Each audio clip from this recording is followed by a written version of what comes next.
तेजी से बढ़ रही आबादी पर लगाम लगाने के लिए अक्सर बयान आते रहते हैं। हालांकि सबसे ज्यादा बयान उन लोगों की जानिब से आते हैं जो अपनी आम जिंदगी से संन्यास ले चुके हैं। ताजा बयान योग गुरु बाबा रामदेव ने दिया है, जिससे AIMIM सदर ने अपनी जगह तलाश ली है। देखिए ये खास रिपोर्ट। 2 से ज्यादा जो बच्चे पैदा करें उसके वोटिंग राइट खत्म कर लो, उसको इलेक्शन में चुनाव लड़ने की अनुमति मत दो, उसको जो है सरकारी स्कूल में, सरकारी हॉस्पिटल में, उसको सरकारी स्कूल में एडमिशन मत दो, सरकारी हॉस्पिटल में उसका इलाज मत कराओ और सरकारी नौकरी मत दो। 2 बच्चों की बात करने वालों मैं पूछना चाह रहा हूं इन बाबा लोगों से कि जो इलेक्शन एफिडेविट में लिखते हैं कि मेरी बीवी है और मेरे साथ दिल्ली में नहीं है, इनको रखवाइए ना, इन लोगों को, उनकी बीवियों को भिजाइए, उनकी पत्नियों के लिए बात नहीं करेंगे बाबा लोग। ये भाई ये भी तो देश के लिए जरूरी है। यूपी के अलीगढ़ दौरे पर पहुंचे योग गुरु बाबा रामदेव ने आबादी पर लगाम लगाने के लिए काफी तल्ख मशवरा दिया है। उन्होंने यहां तक कहा कि जो शहरी 2 से ज्यादा बच्चे पैदा करें, उनके वोट देने के हुकूक के साथ सारी सरकारी सहूलियात छीन लेनी चाहिए। योग गुरु के बयान पर भड़के असदुद्दीन ओवैसी ने इसे सियासत से जोड़ दिया। उन्होंने यहां तक कहा कि शादी के बाद अपने शौहरों से दूर रहने वाली बीवियों के दर्द पर कब बाबा रामदेव तबसरा करेंगे। जो विद्वान लोग हैं उनसे बैठकर बात करके थोड़ा ज्ञान हासिल कर लें। ये जरूरी नहीं है कि आप नाक से कैसा सांस छोड़ना, पेट कैसा हिलाना, सर नीचे पैर ऊपर करने से आप में इंटेलेक्चुअल काबिलियत नहीं पैदा हो जाती। हो सकती है। हम इनसे इतना ही कहना चाहेंगे कि इंडिया का जो डेमोग्राफिक डिविडेंड है, हमारा 50% पॉपुलेशन 25 साल से कम उम्र का है, 75% पॉपुलेशन 36 साल के नीचे का है।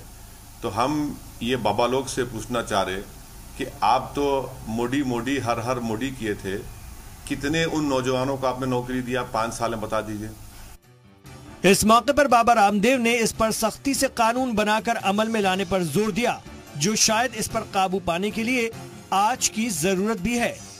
लेकिन आम इंतखाबात में बीजेपी की हिमायत उनकी मुसीबत बन गई, जहां रोजगार और ब्लैक मनी को लेकर उन्हें अक्सर सियासी तंज झेलने पड़ते हैं। जी सलाम के लिए ब्यूरो रिपोर्ट के साथ मासूम सिद्दीकी।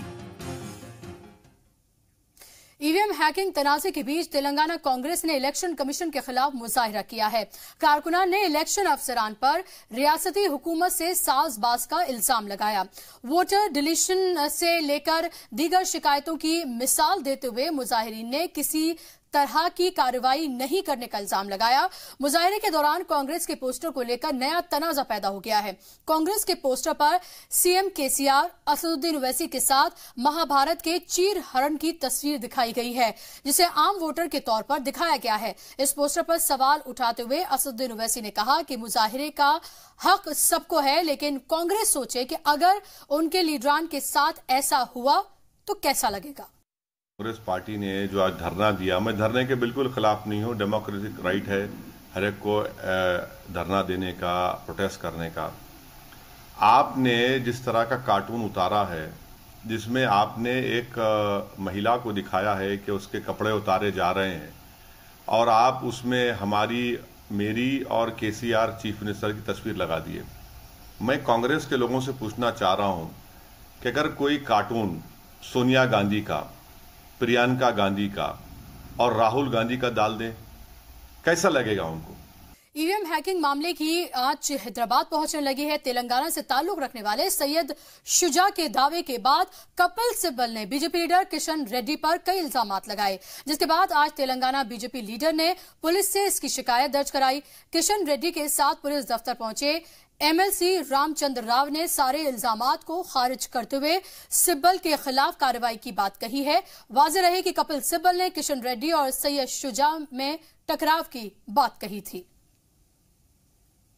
67 ऑफ आईटी एक्ट का जो वायलेशन हुआ है, इसके तहत हमने डीजीपी से ये मांग की है कि कपिल सिब्बल जी के ऊपर, सैयद शुजा के ऊपर और आशीष रे के ऊपर षड्यंत्र और मानहानि और आईटी एक्ट को इन्होंने जो उल्लंघन किया है, और साथ साथ सांप्रदायिक दंगे के प्रोत्साहन करने के लिए उनके ऊपर एक क्रिमिनल केस बनाए और उनके अरेस्ट किया जाए और क्रिमिनल प्रोसीडिंग्स उन पर लादा जाए। उन्होंने यह हमें आश्वासन दिया है कि हमारे जो जो रिप्रेजेंटेशन है और हमारा जो कंप्लेंट किशन रेड्डी जी ने दिया था उसको कमिश्नर को भेजाकर जरूर इसके ऊपर कार्रवाई करेंगे। यूपी के बाद अब आंध्र प्रदेश में भी इत्तेहादी सियासत का खेल बिगाड़ती हुई नजर आ रही है। अपनी तैयारियों में लगी कांग्रेस ने रियासत की सभी सीटों पर इंतखाब लड़ने का इशारा दिया है। इस मामले पर कांग्रेस के रियासती इंचार्ज ओमन चांडी ने कहा है कि वो पूरी रियासत में काम शुरू उन्होंने कर दिया है और सियासी इत्तेहाद पर आला क़यादत ही कोई फैसला लेगी। चांडी ने 31 जनवरी की मीटिंग का जिक्र करते हुए कहा कि उसी दिन सभी बातों पर फैसला लिया जाएगा। वाज़ेह रहे कि पार्टी रियासत के 25 पार्लिमानी हलकों और 175 असेंबली हलकों में यात्रा निकालने जा रही है, जिसमें कई मरकजी लीडर्स भी शामिल होंगे। We have decided to conduct. And we have decided to form all the committees, including the election committees. As per the AICC direction, we have to nominate 7 committees. All these members will meet on 31st of this month, morning 10 o'clock, to discuss and finalize everything in connection with the election arrangements. In the meeting, there was a proposal. All the leaders of Andhra Pradesh Congress Committee, under the leadership of PCC President Sri Raghuveer Reddy, to conduct a bus yatra. I am connected with the AICC. That I have nothing to do with the TDP chairman or the TDP chief minister. So we will inform and get the permission from the High Command to take such a decision. Telangana काबीना की तौसीफ फरवरी महीने के दूसरे हफ्ते में होने की चर्चा शुरू हो गई है, जिसके बाद टीआरएस लीडरान वजारत पाने के लिए भागदौड़ उन्होंने शुरू कर दी है। खबर है कि सीएम चंद्रशेखर राव 10 फरवरी को बसंत पंचमी के खास मौके पर हलफबरदारी तकरीब रख सकते हैं। इस दिन वुज़रा को हलफ दिलाया जा सकता है, जबकि पार्लिमानी इंतखाबात के बाद दूसरी तौसी में 8 और वुज़रा को जिम्मेदारी दी जा सकती है। केसीआर अपने कामों की शुरुआत मुहूर्त देखकर करते हैं और असेंबली डिसॉल्व का मामला हो या फिर अपनी हलफबरदारी तकरीब का, वो खास मुहूर्त पर ही तमाम अहम फैसले लेते हैं। वाज़ेह रहे कि हुकूमत साजी के 1.5 महीने बाद कैबिनेट तौसी को लेकर अपोजिशन लगातार उनके ऊपर सवाल उठा रहा है। उनका कहना है कि रियासत में 1 मैन आर्मी की हुकूमत चल रही है। ताखीर को इनकी खिलाफ वर्जी बताते हुए, आइन की खिलाफ वर्जी बताते हुए अपोजिशन गवर्नर से मदाखलत की मांग करता नजर आ रहा है। कांग्रेस एमएलएज में मारपीट के बाद कर्नाटक हुकूमत एक नए तनाज़े में फंसती हुई अब नजर आ रही है। जेडीएस एमएलए और रियासती वजीर एसआर महेश पर खातून आईपीएस अफसर से बदकलामी करने का इल्जाम लगा है, जिसे लेकर अपोजिशन सवाल उठाने लगी है। रियासती सीएम के साथ साथ कई वुज़रा और लीडर्स सिद्धगंगा मठ पहुंचे थे, जहां डॉक्टर शिव कुमार स्वामी के आखिरी रसूमात के दौरान एसआर महेश भी वहां पर पहुंचे, जिन्हें खातून आईपीएस अफसर दिव्या गोपीनाथ ने रोक दिया। ऑफिसर की सख्ती पर नाराज वजीर आपा खो बैठे। हालांकि रियासती पुलिस ऐसे किसी मामले से इनकार कर रही है। उनका कहना है कि इस पर सियासत नहीं होनी चाहिए, क्योंकि ये स्वामी जी के काम में आए अकीदतमंदों का मामला है। ಆ ಥರ ಅಲ್ಲ ನೋಡಿ, ಈಗ ಲಕ್ಷಾಂತರ ಜನ ಬರುವಂಥದ್ದು 12-15 ಲಕ್ಷ ಜನ ಬರುವಾಗ ಕೆಲವೊಂದು ರೀತಿಯಲ್ಲಿ ತೊಂದರೆ ಆಗ್ತದೆ. ಈಗ ಭಕ್ತ ಜನಗಳಿಗೇನು ಹಾಗೆ ಅಷ್ಟೇ, ಕೆಲವೊಂದು ಟ್ರಾಫಿಕ್ ಡೈವರ್ಷನ್ಸು ಅಥವಾ ಕೆಲವೊಂದು ನಾವು ಬಿಡೋಕ್ಕಾಗಲ್ಲ. ಅದು ಏನಂದರೆ ಎಲ್ಲರದು ಹಿತದೃಷ್ಟಿಯಲ್ಲಿ ಚೆನ್ನಾಗಿ ಆಗಲಿ ಅಂತ ನಾವು ಕೆಲವೊಂದು ಡಿಸಿಷನ್ಸ್ ತಗೊಳ್ಳೋದು. ಅದರಲ್ಲಿ ಸಣ್ಣ ಪುಟ್ಟ ಇಶ್ಯೂಸ್ ಕೆಲವೊಂದು ಜನರಿಗೆ ಹಾಗೆ ಆಗ್ತದೆ. ಸೊ ಅದು ಏನು ಮಾನ್ಯ ಸಚಿವರಿಗೆ ಆ ಥರ ಯಾವುದೋ ಒಂದು ಇಶ್ಯೂ ಇರಲಿಲ್ಲ. ಅದು it is nothing, it is all part of this big ಬಂದೋಬಸ್ತ್ ಅಷ್ಟೇ। कर्नाटक वक्फ बोर्ड का इलेक्शन आम इंतखाबात से पहले कराने का फैसला हुआ है और इसके लिए नामजद कर दिया गया है, जबकि रिटर्निंग ऑफिसर के तौर पर रीजनल कमिश्नर शिव यागी को बनाया गया है। इस मौके पर वक्फ के वजीर जमीर अहमद खान ने पूरी तफसील बताई। वक्फ बोर्ड का जो इलेक्शन के लिए इलेक्शन ऑफिसर अपॉइंट करने का था। हमने कल उसको अपॉइंट करके शिवयोगी सी कलसादा उसको अपॉइंट कर दिया। अभी रिसेंट में 1-2 दिन में शायद इलेक्शन अनाउंस होएगा। एमपी इलेक्शन अनाउंस होएगा, कोड ऑफ कंडक्ट आने वाला है फरवरी मार्च एंडिंग या उसके 15 तारीख तक, उससे पहले इंशाल्लाह हो जाएगा। इस्लामिक इन्वेस्टमेंट के नाम पर धोखाधड़ी मामले की अर्जी हाईकोर्ट ने मंजूर कर ली है, जिसके बाद फर्जी तौर पर चल रहे फर्जीवाड़े में हड़कंप मचा हुआ है। मजहब के नाम पर आवाम का पैसा लेकर फरार होने वाली कंपनीज के खिलाफ एक अर्जी डाली गई थी, जिसे अदालत ने मंजूर कर लिया है। इस मामले में अर्जी गुजार के वकील का कहना है कि ये फर्जी कंपनीज के खिलाफ बड़ी कामयाबी है। अब तक 12 कंपनीज के खिलाफ अदालत ने जांच का हुक्म दे दिया है। वाज़ेह रहे कि कर्नाटक में इस्लामिक इन्वेस्टमेंट के नाम पर कई कंपनीज जो हैं वो सरगर्म हैं, जिसमें से कुछ कंपनियां गरीबों की गाड़ी कमाई का पैसा लेकर फरार हो चुकी हैं, जिसके बाद ये ऐसी कंपनीज के खिलाफ अपील दाखिल की गई। पहला अगर हम देखेंगे फाउंडेशन स्टोन है कि हमने एक बहुत ही बड़ी जीत आज हासिल की है। मतलब PIL फाइल हमने की है और वो एडमिट हुई कोर्ट में, यह अपने आप में बहुत ही बड़ी बात है। इन सब मैटर्स में बहुत ही कम PILs फाइल हुई है और जो एडमिट हुई है कोर्ट ने फिर जिनके ऊपर एक्शन लिया है वो बहुत ही कम है। हमारी मांग है इसमें कि CBI को ये केस सौंपे जाए, तो इंशाल्लाह देखते हैं उस पर हमारा ये जो रहेगा वो हम लोग उस पर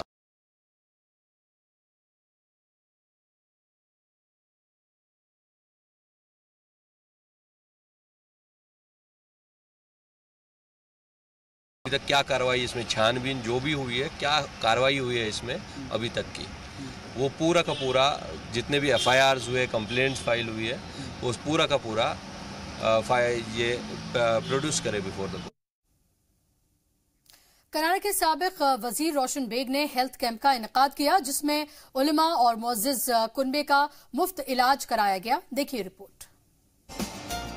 मुस्लिम मुआशरे में सबसे कम तनख्वाह में दीनी खिदमात अंजाम देने वाले उलमा और मुअज्जिन को हमेशा नजरअंदाज किया जाता रहा है, लेकिन साबिक वजीर रोशन बेग ने उनके कुनबे के मुफ्त इलाज का इंतजाम किया है। उलमा इकराम हजरात जो हैं उनको सिर्फ जलसों में बुलाना या इलेक्शन के वक्त बुलाना यह पहले से चलता रहा है। उनके सेहत के बारे में उनका एक रिकॉर्ड मेंटेन करना, उनको सुबह बुलाकर बगैर नाश्ते के बिफोर ब्रेकफास्ट खून का टेस्ट लेना, नाश्ते के बाद 1.5 घंटे के बाद फिर खून का टेस्ट लेना, फिर अभी आप देखेंगे कि उनको एक लेक्चर होगा कि किस तरह रहना चाहिए, रहन सहन। आज के माहौल में, आज के हालात में क्या क्या नई बीमारियों का अंदेशा है, उसका कुछ prevention is better than cure कहते। जहाँ पे सारे डॉक्टर्स हैं, जैसे कि फोर्टिस हॉस्पिटल से कार्डियोलॉजी है, खिदवा हॉस्पिटल से कैंसर स्क्रीनिंग चल रहा है, prime care hospital, V care hospital, Bowring hospital से तो सबसे ज़्यादा डॉक्टर्स आए हुए हैं, जैसे कि orthopaedic doctor, general medicine, dermatology, ENT, surgery, जितने भी सारे स्पेशलिटीज़ आप जाने के लिए चाहते हैं। और एक डॉक्टर को अगर आपको मिलना है तो कम से कम एक वीक का अपॉइंटमेंट लेना पड़ता है या 700-800 रुपये देने पड़ते हैं। तो ये टेस्ट और डॉक्टरों का कंसल्टेशन मिला के 7 से 8 हज़ार रुपये एक आदमी को होता है, जो कि हम लोग मुफ्त से कर रहे हैं। मस्जिद के इमाम और मुअज्जिन के कुनबे की खिदमात से मकामी लोग काफ़ी खुश नजर आए। इस मौके पर बताया गया कि ये सिलसिला रियासत गिर पैमाने पर मुसलसल चलता रहेगा। हम लोग बेग साहब के एहसानमंद हैं कि उनकी तवज्जो उलमा की तरफ हुई। अल्लाह उनको जज़ाए खैर दे। उलमा की सेहत का ख्याल रखना, जैसे अरबी में मुहावरा है, मौतुल आलिमी मौतुल आलमी, एक आलिम की मौत एक आलम की मौत है। तो एक आलिम की सेहत एक आलम की सेहत है। उन्होंने गोया हज़ारों आलमों के मुल्कों के और दुनिया के उन्होंने उसके इलाज का ख्याल किया है। उलमा की माशी हालत बेहतर करने के लिए हुकूमत से भी माली मदद मिलती रही है।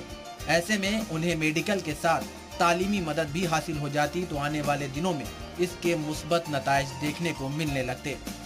जी सलाम के लिए बेंगलुरु से शाहिद काजी की रिपोर्ट। साथी एमएलए से मारपीट मामले की शिकायत के बाद कर्नाटक हुकूमत ने कार्रवाई की यकीन दहानी कराई है। डिप्टी सीएम जी परमेश्वरन ने कहा है कि शिकायत की जांच के बाद कार्रवाई होगी, चाहे जिम्मेदार कोई भी हो।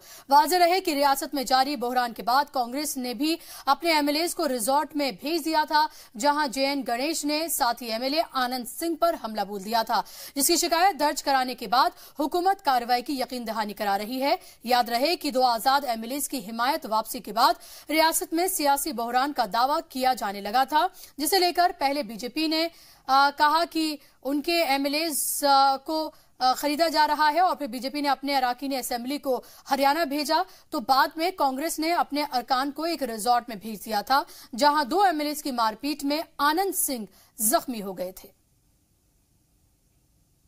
Now, I am not aware of that part of the story, but definitely Ganesh action will be taken against Ganesh. But regarding party MLAs quitting or leaving the party, we have not come across anything at the moment. It's all speculations. If somebody has told us, okay, I'm quitting the party, then it's okay. We will take whatever steps required. Sir, you criticized Prime Minister to the notice, sir. Not yet. Not yet that I know of. खवातीन की आज़ादी को लेकर हैदराबाद के सफदारिया girls high school में एक तकरीब का इनेकाद किया गया, जिसमें दानिश्वरों ने बच्चों की तालीम पर जोर देते हुए उनको अपने हुकूक के लिए तैयार रहने का मशवरा दिया।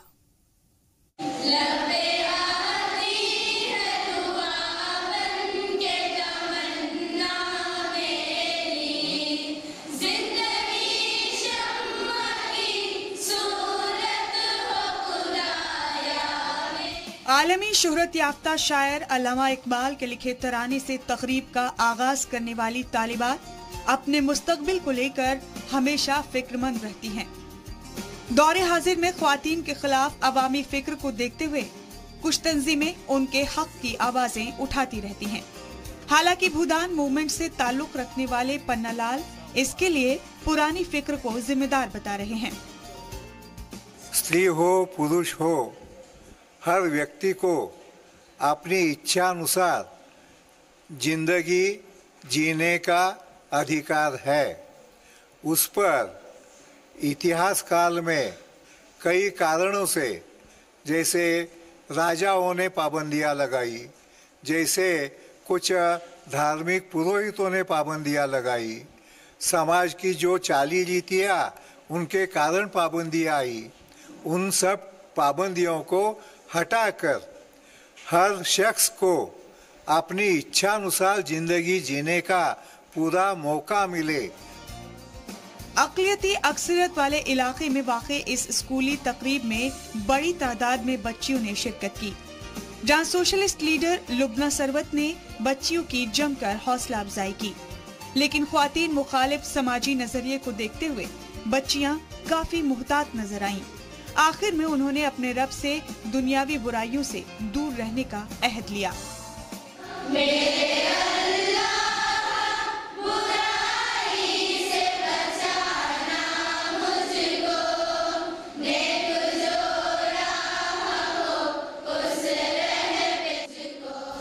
जी सलाम के लिए हैदराबाद से मीर अली बाकरी की रिपोर्ट।